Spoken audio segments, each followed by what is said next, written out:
So hello, this is an episode of Hecate's Help Desk, and I am going to be talking about offerings. So offerings can be a very important part of our expression of our affection and gratitude to Hecate. We may see this as a devotional act. We may call it that we're devotees of Hecate, and we make offerings to express how we honor her. That is what the act of making offerings is all about. And I kind of feel like this is one of those discussions that I'm just going to take my glasses off and talk to you in the most real way that I can about offerings, because I get asked about it a lot.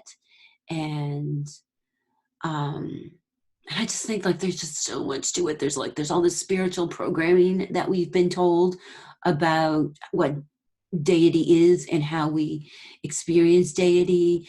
And then there's all of this kind of like neo-pagan dogma about offerings.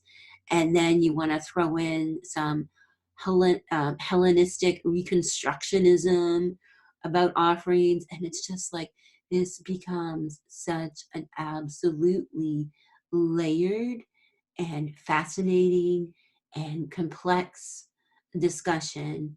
And what, if you're like me, what you really want to do is just express your affection and your sincere gratitude to Hecate, and perhaps appease her, so that you can continue to have her benevolence, her protection, her guidance. So so much in the world of offerings to consider. And it can be so overwhelming. And I've got to tell you, like, I have my own methodology for offerings in general that I've developed, over the past however many years, many years of being a private practitioner. And my approach to honoring Hecate and the other goddesses, and of course, Mercury and Mars, and sometimes other forms of the horn god as well, or the light bringer, some of the male entities that I am affiliated with or attuned to. So there's a lot to talk about, I guess, in my own personal practice. So my own personal practice, I've always kind of been on the side of what matters is that I am sincerely making an act of sacrifice to honor, express affection, gratitude, seek benevolence of an entity or deity. And that the sincerity of this sacrifice is what matters the most. Does that make sense? And so for me, I've always like, but not always, I don't anymore. So I'm kind of over it. But I used to like feel like everyone is over here saying I need to make this specific type of honoring and do it a specific way. And if I don't do it right, then wrath of Hecate. And that never resonated with me. And so I used to feel like just like this oddball at the pagan camp, where I was like, well, why wouldn't I eat and partake in what I give to the goddess? It's just going to be garbage. I'm just going to let food rot. Like, on what planet does that make sense? What planet would a goddess be appeased by making waste? Especially, if we get into history, and here we go down one of my Hecatean historical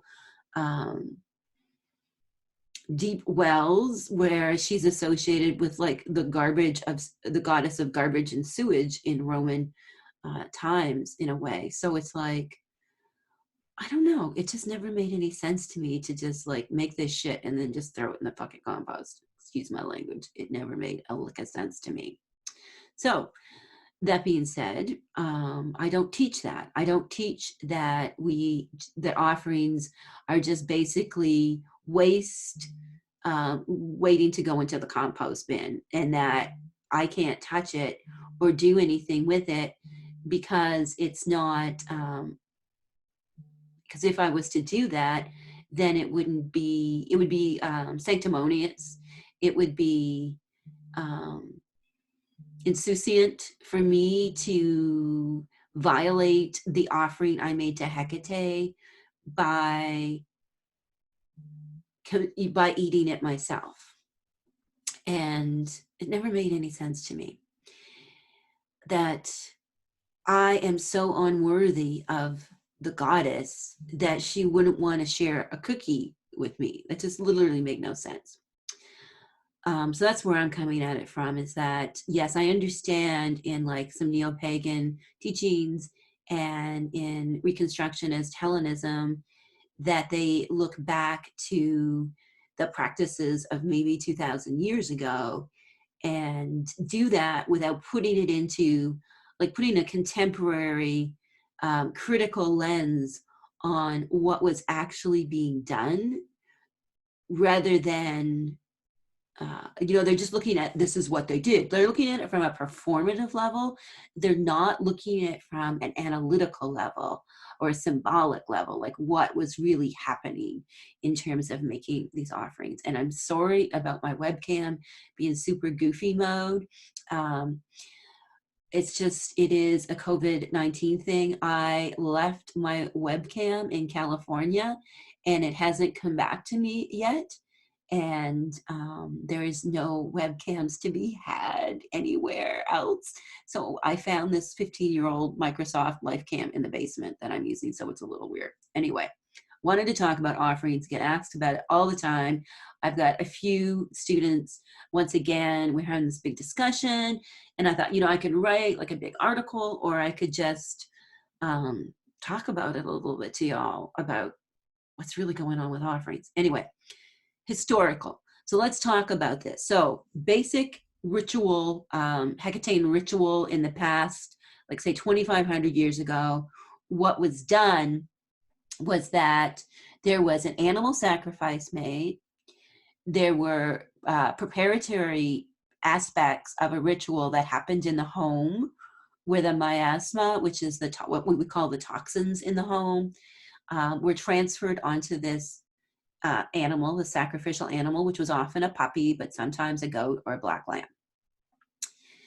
So it was thought that you removed the toxins spiritually, physically, emotionally by touching this animal, and then the animal was sacrificed. And I wanted to be like, this was a true sacrifice. That this animal, it cost money. It was a big deal. It either didn't cost money or it was part of, their livestock. So, there was a lot, the sacrifice was a sacrifice, and the meal that was made, like the cakes and the fish, would have represented, more effort and more cost than in our modern economy, where, if we're making cakes or leaving out some salt fish or dried fish or smoked salmon, that, these things are a little pricey, but they're not super pricey. And, it's not, we are not 2,500 years ago. For example, we have flush toilets and heat and air conditioning, and trying to reconstruct the past can be really cool. And I've done some of these things just to experience them. But what's really important is to understand the underlying symbolism of the offerings being made. So the offering was about being made, the sacrifice was being made, and it was a way of releasing miasma, of banishing the toxins. And, the meals that were left at the crossroads, this is where things get really curious. When we, look at, like, ask what was really going on, as opposed to, we put 3 grapes, 1 piece of smoked fish, and one unleavened cake on this platter and turned and left it at the crossroads without looking behind. So that is what the historical record tells us was sometimes done for Hecate. So it's cool I really recommend doing this at least once, as is. Don't leave anything toxic because the animals will eat the offerings that you leave at the crossroads. In historical times, we have to unpack like who was doing what and why were they doing this. So these dipnon literally means supper. So these dipnon were left at the crossroads for Hecate to prevent her and her horde from wreaking havoc on the offerant, the person making the offering. So this was not necessarily an act of veneration. So veneration is honoring Hecate, expressing affection and gratitude, and perhaps seeking benevolence. These offerings were part of a belief system that saw Hecate as inflicting madness, disease, scourge, horrible things, if she was not appeased. So to appease her was to avoid her wrath. It's a little, that's very spiritually different from going to the crossroads out of affection and appreciation and seeking benevolence. So it's a complicated scenario when we look at what was actually, like why were they doing this ritual compared to why we might do a similar ritual today. So does that make sense? I hope that makes sense. Without like a historical analysis, without some like, let's break it down and see what was going on, then it can be really tricky. Then we just are doing performative ceremonies that are so empty. And if you've ever gone to like a Catholic mass and not been caught up in the beauty and deeper representation, the symbolism of the Catholic mass, and only felt like the dogmatic, performative, blah, blah, blah, we got to do all this stuff, then that's what the ritual would become like. It's strictly performative. They did this in the past, so I'm going to do it now. And so it's really tricky, right? You want to avoid that. You want to keep your rituals, especially those honoring Hecate. You want them to be like a beautiful celebration, not like Hecate is going to come and smite me down if I don't give her cakes. Like, I'm going to say it again. Hecate does not need cakes.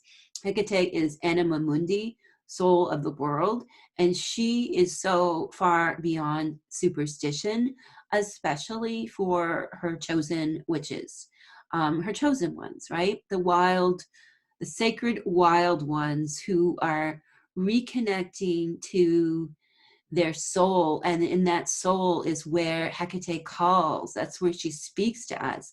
And this is not religion, or maybe it's the true religion, right? The religion of the soul, which is about freedom and expressing yourself and sincerity and authenticity, and not about performance and trying to do things. They did it like 2,500 years ago when they had a completely different existence and mindset and understanding than we do today. It's really amazing to do like a full crossroads dipnon supper at least once. Put it on a nice platter. Again, keep it animal friendly because animals will eat it.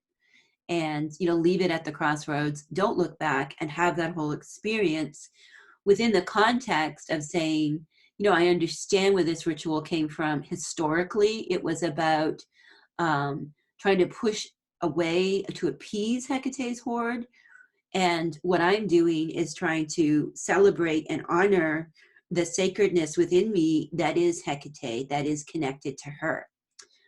There are some ancient practices that when we take a lens to them and sit with them and really analyze what was really happening and what they were doing, then we can really see ways to make that meaningful for us as modern practitioners.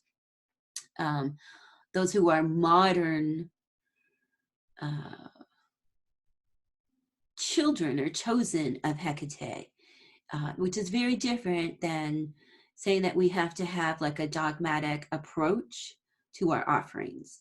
So there are some beautiful traditional offerings. I've mentioned some like smoked fish, making little yeastless cakes or little cheesecakes, garlic, of course, roses, of course, nuts, fruits. Those kinds of things would be more of a traditional, anything that's kind of in keeping with the ancient Mediterranean diet would be certainly if you wanted to recreate the history, a historical kind of perspective. And one thing I have found when I do a very kind of like, do a historical recreation in my own way kind of ritual is that what happens is I often kind of do like what we call Kairos Witchcraft, which is time walking back to when the ancestors would have been making those offerings. Or here's the thing where it's like, oh, this is so complicated. You've got to think about, like, if you are a witch and you identify as a witch, then those ancient suppers would have been left to ward against you. So there's that, right? So there's all these layers of what these ancient suppers actually were and what appropriate offerings are. That being said, there are some historical practices I like. I keep a chthonic altar. This one here, which is kind of my office / keeping her keys coven altar is higher up. But I keep one on the hearth of the fireplace. That resonates with me. And so what I'm saying is that do what resonates with you. If you are entirely unsure, new, and you don't know what to offer Hecate, I would say offer her something lovely, something that represents a sacrifice, something that is not something that you gave 5 minutes of consideration to or grabbed at the grocery store in 5 seconds. It is about taking your time, making a beautiful meal, or offering something of yourself, which is a really common practice. It is a modern motif for many practitioners of Hecatean witchcraft, is that what is offered is indeed a sacrifice. So whether it is our time, that we may donate our time to helping women, children, or animals, or we may, help otherwise.